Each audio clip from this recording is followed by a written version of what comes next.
PhonePe, Google pay সহ যে কোনো ইউপিআই ব্যবহারের ক্ষেত্রে প্রতারণা রুখতে 1 এপ্রিল 2026 অর্থাৎ সামনের সপ্তাহ থেকে কিন্তু নতুন নিয়ম চালু করার কথা ঘোষণা করেছিল আরবিআই এবং এই সংস্থাগুলো রেগুলেটরি সংস্থা। কারণ আমরা জানি যে এই অনলাইন প্রতারণা দিন দিন একটা ডাল ভাতের ব্যাপার হয়ে গেছে। প্রতিদিন বহু মানুষ প্রতারণার শিকার হচ্ছে।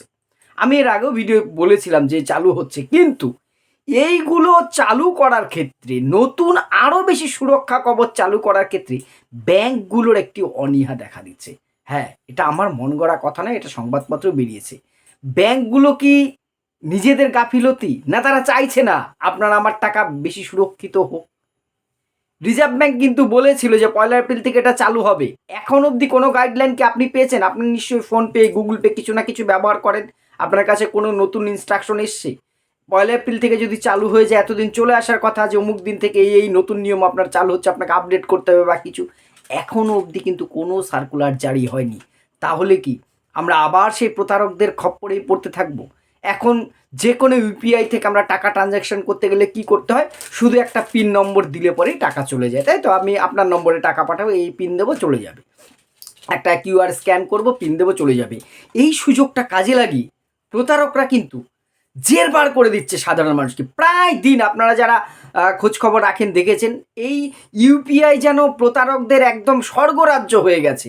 ভুয়ো স্ক্যানার, ভুয়ো লিঙ্ক, যে কোনোভাবে আপনার পিনটাকে একবার হাতিয়ে নিতে পারলেই কিন্তু টাকা গায়েব। এখানটায় দাঁড়িয়ে প্রত্যেক দিন এত টাকা জালিয়াতি হচ্ছে। এই জন্য রিজার্ভ ব্যাংক বলেছিল যে 2 স্টেপ ভেরিফিকেশন আনতে হবে। পিন যেমন আছে থাকবে, তার বাইরে আরও 2 স্টেপ ভেরিফিকেশন। টাকা দিতে গেলে হয়তো সময় একটু বেশি লাগবে। এখন যেমন ঝট করে স্ক্যান করে টাকা দেন, সেটা একটু সময় বেশি লাগলেও প্রতারণা যাতে না ঘটে। কি করতে চেয়েছে? 2টো স্টেপের কথা বলা হয়েছিল। এক হতে পারে একটা ফিঙ্গারপ্রিন্ট, যেমন আধার বায়োমেট্রিক টাকা তুলতে গেলে দিতে হয়, আপনার স্ক্রিনেই আসবে, ওইখানে ফিঙ্গার ম্যাচ করলে তবেই পরের স্টেপে আপনি যেতে পারবেন। তারপরে বলছে একটা ওটিপি আসবে আপনার রেজিস্টার্ড মোবাইলে। ওই মোবাইলে কিন্তু সেই নম্বরটা থাকতে হবে আপনি যেখান থেকে ইউপিআই ব্যবহার করছেন। সেই ওটিপি আসলে সেই ওটিপিটা দিলে তারপরে পিন দেবেন, তারপরে টাকা দিতে হবে। দেখুন, এই যে 2-3টে স্তর যদি থাকে, তাহলে কিন্তু প্রতারকরা সহজেই আপনার আমার কষ্টের টাকা কিন্তু প্রতারণা করতে পারবে না।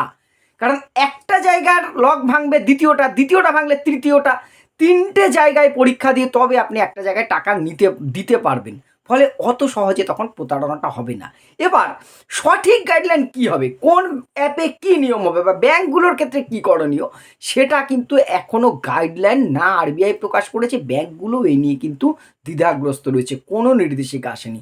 তাহলে সেই ফেস রিকগনাইজেশন আসবে না, বায়োমেট্রিক নেবে না, ওটিপি নেবে না, অন্য কোনো সিকিউরিটি আনবে, এটা নিয়ে কারোর কোনো এখনও হেলদোল নেই।